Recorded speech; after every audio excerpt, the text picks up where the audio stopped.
All right, y'all, it's a new year, and this year we're doing things different. No more sitting on the sidelines. It is time to go. So you've got this big vision, you've got these intentions. Today we're going to talk about what to do to ensure you don't slide back. You got to know where you are, you got to know where you want to go, and then you have to understand the potential roadblocks. Today is an exercise.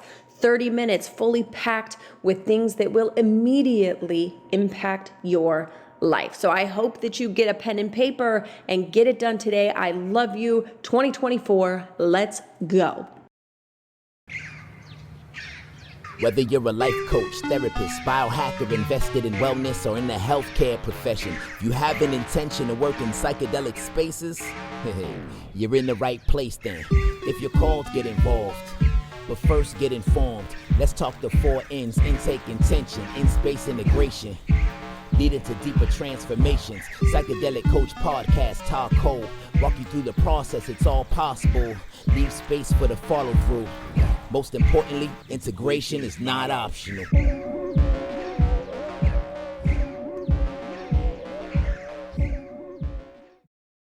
All right, I'm going to get into it, y'all, because I got stuff I want to do today. Happy New Year 2024 if you follow those sorts of things. Some people follow astrology and stars, which makes it slightly different. But here's what we're going to do for today.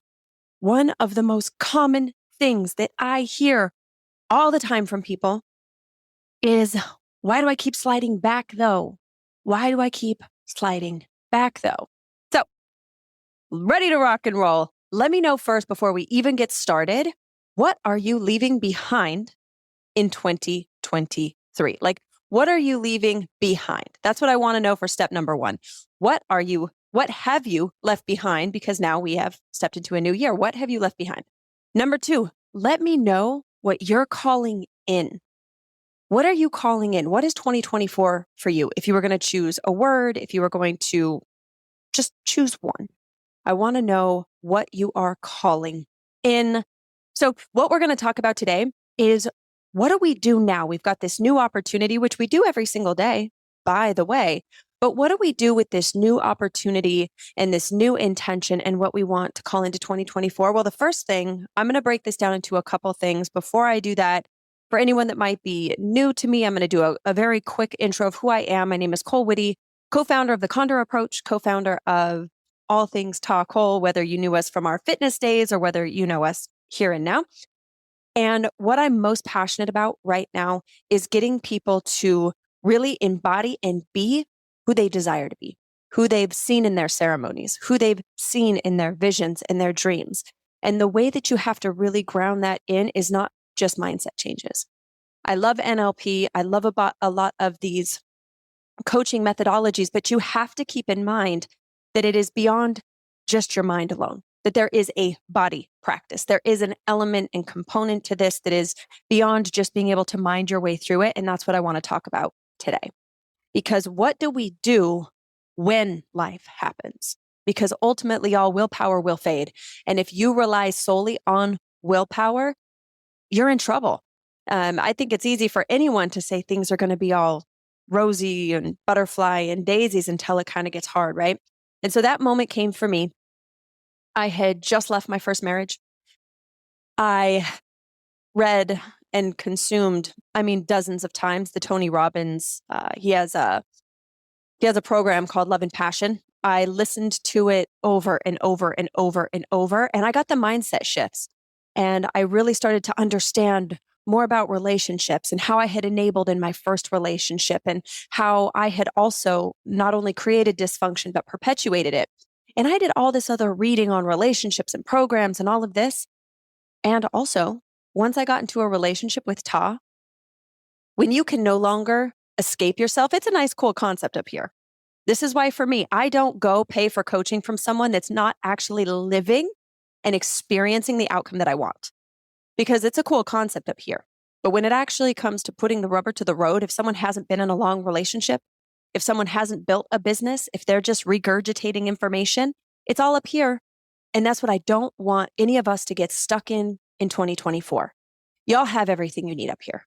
So now what do we do to create what I call what happens when in 2024, when willpower fades, when you get hungry, when you get tired. And that's what today is all about. So make sure you've got a pen handy, a piece of paper. This is going to be an actual exercise, one that we're going to go through one example. And then I want to guide you a little bit deeper into how do we take this concept of the mind into a plan moving into 2024. So I'm stoked to be here. I've proven that what we do at the Condor Approach works. You know, when you look at my relationship, when you look at how we live our life, the way that we travel, the friendships that we have, the relationships with our families that we have embodied these practices. And it's not about what we know, it's about what we do. It's about what we plan in advance so that when it hits the fan, when arguments or things take place, we have an action plan. And so we call this the what happens when. So start there. What happens when? Write it down, put it in your brain, whatever you need to do. What happens when? So moving into today, I'm going to start first, but with something that we teach all of our coaches. We call it a state assessment, right? And so if you've been to the Condor Approach Live, if you've been to one of our live events, then you've seen this and experienced this before. But I'm going to actually apply this into what I call the what happens when. So check it out. There are no limited people, only limited states and limiting strategies. This is what I'm going to break down a little bit deeper today, is how you can start to not only understand the state that you're in, but the limiting strategies that are upholding your beliefs, the old you, the who you were, the who you don't want to be, and preventing you from fully stepping into who you want to be and who you desire to be. So when you're feeling stuck, the wheels keep spinning, and you feel like you aren't going anywhere, it's time for what we call an SOS. So I'm going to first guide you through it this way, then I'm going to show you how you do it before something happens. But first things first, because you're in a process of learning. When you get stuck, what do? The first thing we do is we go for an SOS. We call it a state or strategy.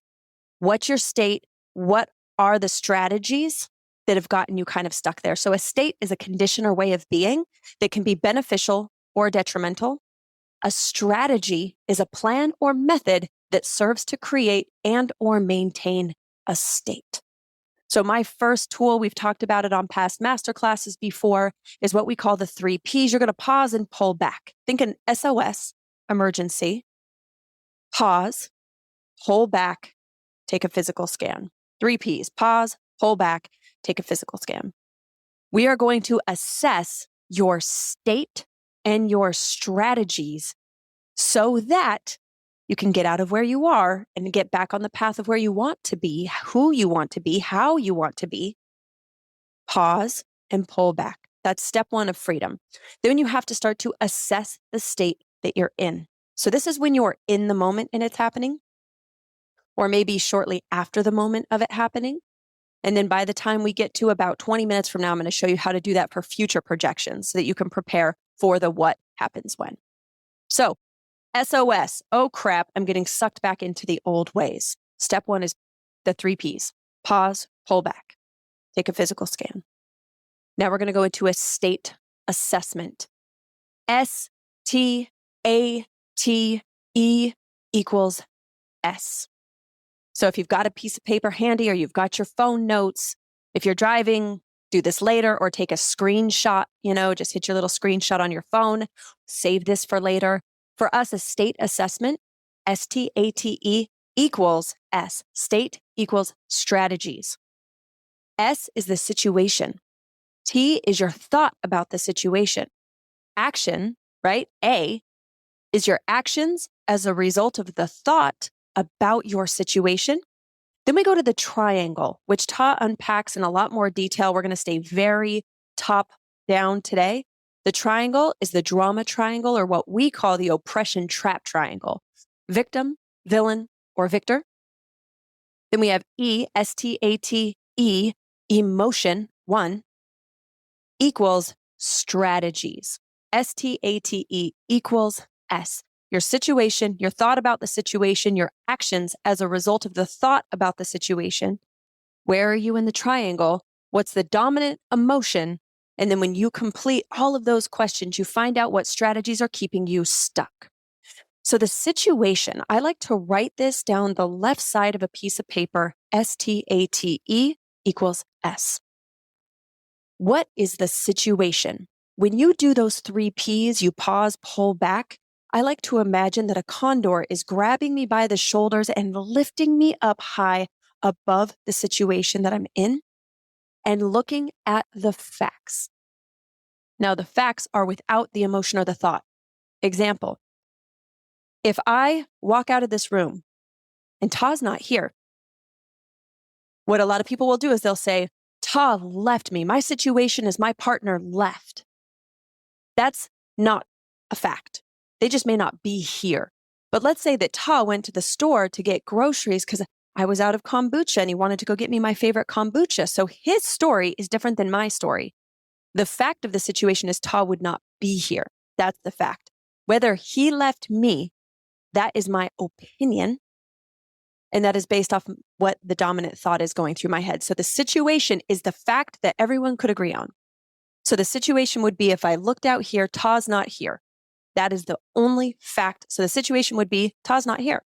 Now my thought, and this says thoughts with an S, but it's actually one dominant thought. What you think about the situation. So if I go out in this room and Ta's not here, my thought is Ta left me and he didn't even say goodbye. He didn't even say anything, right? My dominant thought is he left me. That is my thought about the situation. The actions. This is what you do or don't do as a result of your thought about the situation. Now with the A's, I want you to list as many things in any situation as you can. Now we have the situation. So Ta's not here. My thought is Ta left me. So my actions as a result of that one thought, when I think Ta left me, then I don't text him I don't text him Instagram memes. I don't send him an I love you text message.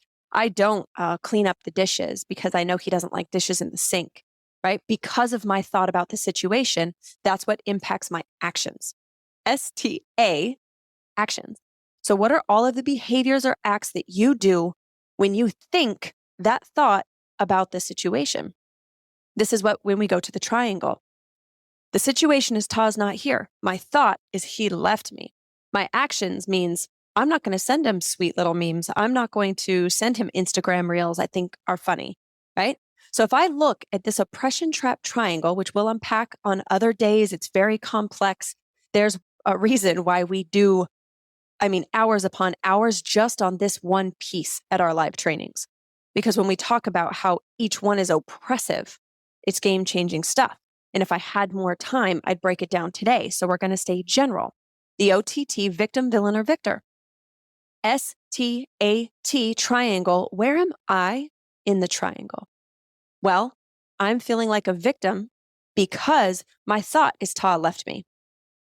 He did this to me. So I am the victim of this situation because of my thought, right? But if I would have thought, oh, Tom must have had an emergency because that's the kind of person he is and he's loving and he always shows up for people, then I would not be in a victim mentality of this situation. Then we go to the dominant emotion. STATE, one dominant emotion. When I see Ta's not here and I have the thought he left me, so I don't send sweet messages, I don't text him that I love him, I don't clean up around the house, I feel what, right? If I recognize I'm in a victim role and my thought is Ta left me, I feel abandoned, I feel angry, I feel hurt. And when I feel hurt, what else do I do or not do in those actions? So I will go STATE, and then I go back to that A spot, that A line, and I list as many things when I'm hurt or when I'm angry, whatever the dominant emotion is. What else do I do or not do because of how I feel, because of that emotion? While recognizing that STATE, y'all, that thought that Ta left me is what is causing me to feel the way that I feel. And when I feel that way, I do certain actions. And so what this STATE allows you to do is to look at the big picture, to take the condor's eye view of the situation. What is the situation? What is your thought about the situation? What are your actions as a result of the thought about the situation? Where are you in the triangle? Where are you placing them? What's the dominant emotion? And then when you look at this whole little model of information, you can look at the strategies. So a strategy is the method or course of actions that's creating the state. What that means is when you look at all those actions that are in that little A section, all of those little actions are what are creating the state that you're in. So sure, you could just change your mindset, but that's not going to necessarily change your state. To change a state requires strategies to support the state you want to be in, or else you will slide back into the old state. Why? Life, we have this complex of emotions and situations around us and people that are used to us operating a certain way. And when we don't, they kind of try to pull us back into line, we'll say.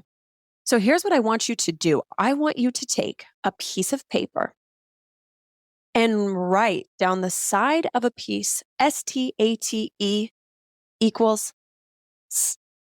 And I want you to think of a situation, maybe it was over this last week with the holidays, right? And I want you to think of a time where you had a thought about something that happened. Here's an example. We'll say, all right, it's New Year's Day. Last night was New Year's Eve. The situation was last night was New Year's Eve. Fact. My thought last night might have been, oh, Pa didn't take me out for New Year's because he doesn't love me, right? We didn't go out for New Year's Eve because Ta just doesn't like to get dressed up and go out. And so when I have the thought, Pa doesn't like to go out and go get dressed up and go out, and so he didn't take me, about the situation that last night was New Year's and people are going to parties and whatever thoughts I have spinning in my head, then today on New Year's Day, I'm being passive aggressive, or I'm not really talking to Ta, or I'm telling him about all the pictures I'm seeing from people last night or the parties that I wasn't invited to. And so I don't shower and I don't get out of bed and, right? All the actions. Then I look at the triangle. I am the victim to this situation in my own mind. And when I do all those things, I feel not important. I don't feel special. I feel forgotten because now I'm seeing all the pictures from my friends' parties and they didn't invite me. And so now I'm feeling alone. But when I have the thought, people didn't invite me or Todd didn't take me out because he's not really into those things, and so I feel a victim of the situation, that strategy doesn't get me any closer to what I want. But if I only try to change the thought, like, well, Todd, that's just not really his thing, or, oh, well, my friends probably didn't know I was in town. If I only change the thought, that isn't going to change all the other feelings that I really have. So we need to bring it all with us. So this is where it starts to get fun, when you start to create what you do want, what you do want. And so my favorite way to now look at this, we talked about how to get clear in where you are, but how do we create this? What happens when? So I want you to take that same piece of paper, that STATE, and I want you to think about one of the things you want to create in 2024. What do you want the situation to be? Now, remember, situation are facts, not feelings. It is facts. So let's say for 2024, for me, in 2024, I want to speak on 20 stages in 2024, right? That is a situation that I want. I want to speak on 20 stages. So what would my thought need to be for that to happen? Well, for me to speak on that many stages, I might want the thought to be, I have a powerful message to share that people want to hear because it will change their life. I have a powerful message to share. That could be the thought. Because when I have the thought, I have a powerful message to share, right? Then what does that cause me to do? I have a powerful message to share. So I want to share on more podcasts. I want to share maybe more parts of my story, or maybe I want to take some coaching classes or learn from someone to get better at my communication skills, because the situation I want out of 2024 is to speak on 20 stages. Maybe we'll say 2 a month. Let's say 24, just for math. The situation is I want to speak on 24 stages. I have a powerful message to share. And if I have a powerful message to share and I want to speak on 24 stages, then what will I need to do? What are the actions that are going to need to happen if I want to get 24 stages? Okay, well, do I want them to be podcasts? If I want to be on 24 podcasts, or are these physical stages? Or are these live events in Austin? Now I need to decide what those are. Okay, so 24 stages. I want to do 10 in-person stages and 14 podcasts. Cool. So in the actions, what am I going to have to do or stop doing so that I can believe I'm a powerful speaker? What am I going to have to do? Okay, I'm going to commit to reaching out to 2 podcasts per week to be a guest. And maybe I'm going to have to find a course on how to pitch podcasts because I don't really know how. Or maybe I'm going to have to come up with a free offer to build an email list, right? What am I going to have to do or not do? So, STAT. Where am I in the triangle now? Am I a victor? Am I a villain? Am I the victim? None of those. Why? So I'm not in the triangle because I'm not trying to rescue myself from anything, which would make me the victor. I'm not the villain because I'm not disempowering or hurting anyone, but I'm not a victim to the situation, because the situation is I want to speak on 24 stages. If my thought was, I can't though because I've never done it before, then I'm a victim. If the thought is, I have a powerful message to share that can impact people's lives, then I do have to be mindful on if I'm trying to save them, but that's a story, ouch, for another day. So we call this being out of the triangle, right? If I'm not the victim, the villain, or the victor, that means I'm outside of the triangle, which is fantastic. We love this. So this is what we call when you're outside of the triangle. And it's not that being in the triangle is bad. It's once we recognize where we are we in alignment with who we have to be, or who we want to be, or who we're aspiring to be? This is what you want to understand from the triangle. So now in my situation where my thought is, I have a powerful message to share. And when I have the thought, I have a powerful message, I feel inspired. I feel empowered. And when I feel inspired and empowered, then I get up on every Monday and I hit up 5 podcasts because I think, well, I have a powerful message to share. Maybe I need to hire a coach to help write a bio. Maybe I need to join the Condor business building community so that I can actually learn how to use AI to write my own bios, or how to pitch different podcasts, right? Or maybe I need to learn whatever it is. When I have the thought, I have a powerful story to share, it changes your actions. So what would the actions have to be for that thought to remain true? For it to be true, right? You can't just change the thought. You have to align the actions with the thought to make that situation a reality. We do the opposite of that all the time, unintentionally. This is bringing intentionality into your life. Here's where it gets really fun, is because after you know the situation is, I want to speak on 24 stages, 10 in person, 14 podcasts. And so in knowing I have a powerful message to share, every Monday I commit to reaching out to 5 podcasts and looking for 1 stage per week within 5 hours of Austin to submit to speak. I didn't say the goal was to get paid. I said the goal was to speak. This is why specificity really matters here, is because the more specific you are, the better the chance is of actualizing the result of that situation. Yeah? So now I've realized I'm not in the triangle anywhere. I'm not trying to save other people. I just want to share my message because I think it could inspire people. And when I have that thought and those actions, I feel amazing. I feel on purpose. I feel lit up. So the potential of me actually creating that state is much higher. This is where we get to the what happens when. The what happens when is now where we take this, what we call an intentional model, an intentional strategy for actualizing what you want. We're just going to set it over here for a second. Okay. Now, on a new piece of paper or on another, like on the other side, you look at this and you go, okay, so what could get in the way of these strategies, of those actions that are going to support that thought, that are going to support the outcome that I want?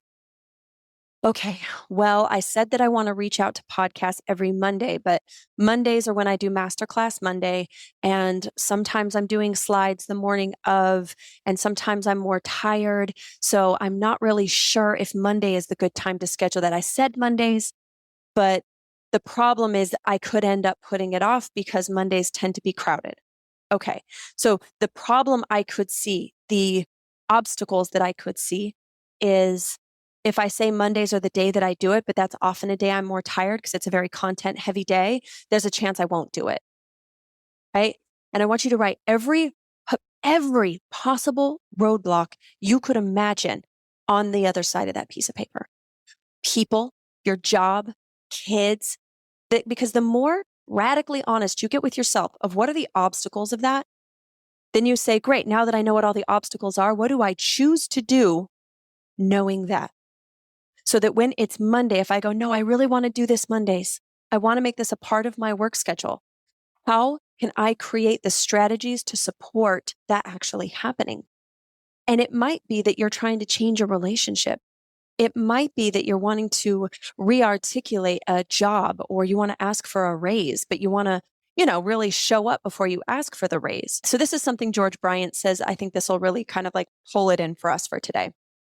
George Bryant, if you're not following him, do it. He's great.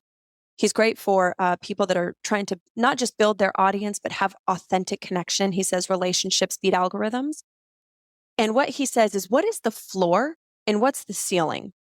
What that means is on your worst day, what is the bare minimum you're committing to doing that will still put you this like one small step towards where you want to be? And on your best day, what does that look like? Now, here's an example. For me, my floor is out walking for 15 minutes minimum every single day. That's my floor.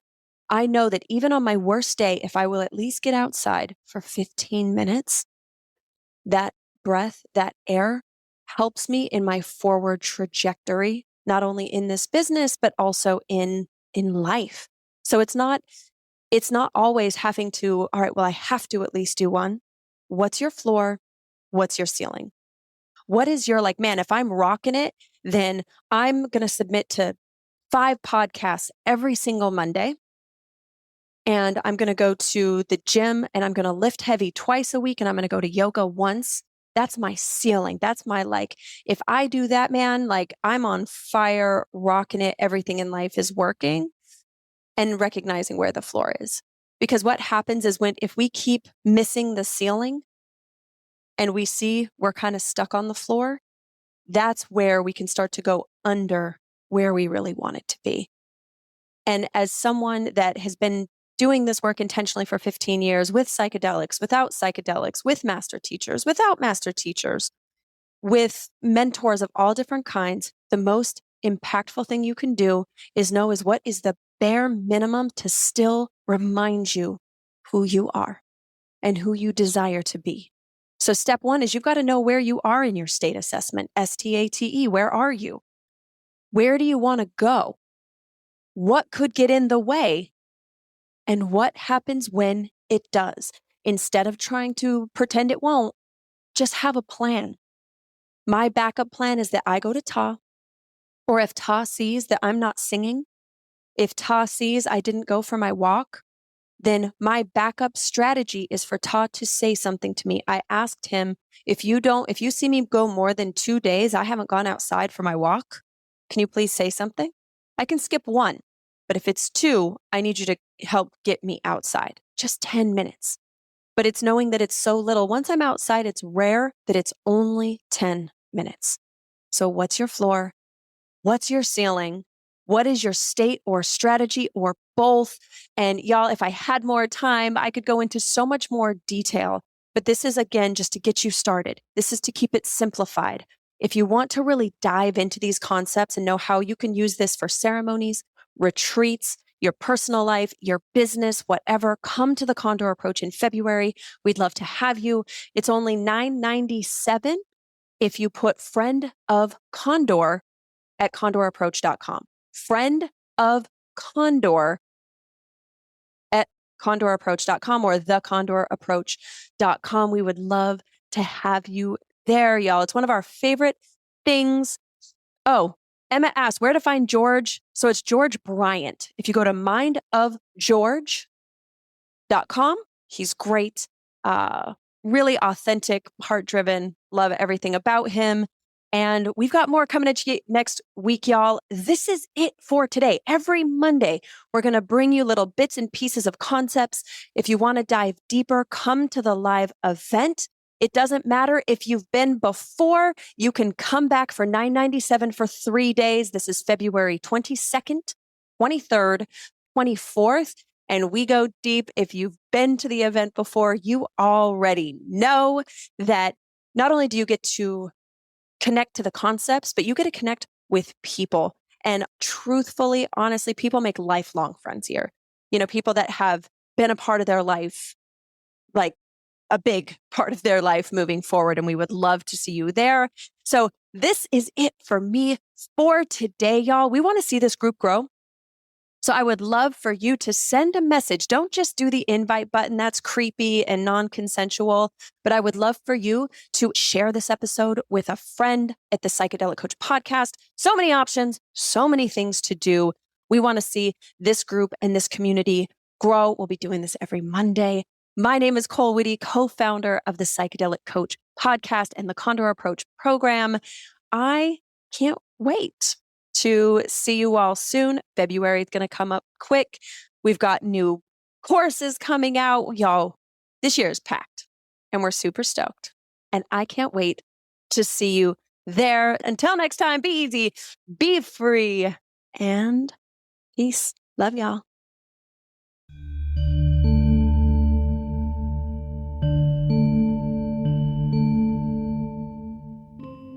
Some things need to be healed in community, and we offer you something unparalleled with the Condor Approach Live. We're going to talk about how to prepare for, navigate, and integrate your psychedelic experiences for yourself or those that you love. These live events are catalysts. They really allow you to uncover and unleash the potential that you already have within you. When you're surrounded by like-minded people who are walking the walk and are committed to the path, you may even find your next facilitator or coach, but this event is designed to foster genuine relationships, give you community that supports and uplifts you, wants to see you win. If you've been wanting to embody this understanding and take these skills to a new level, then a live dynamic environment is just the way. You can go to thecondorapproach.com. That is thecondorapproach.com, and we will see you in February.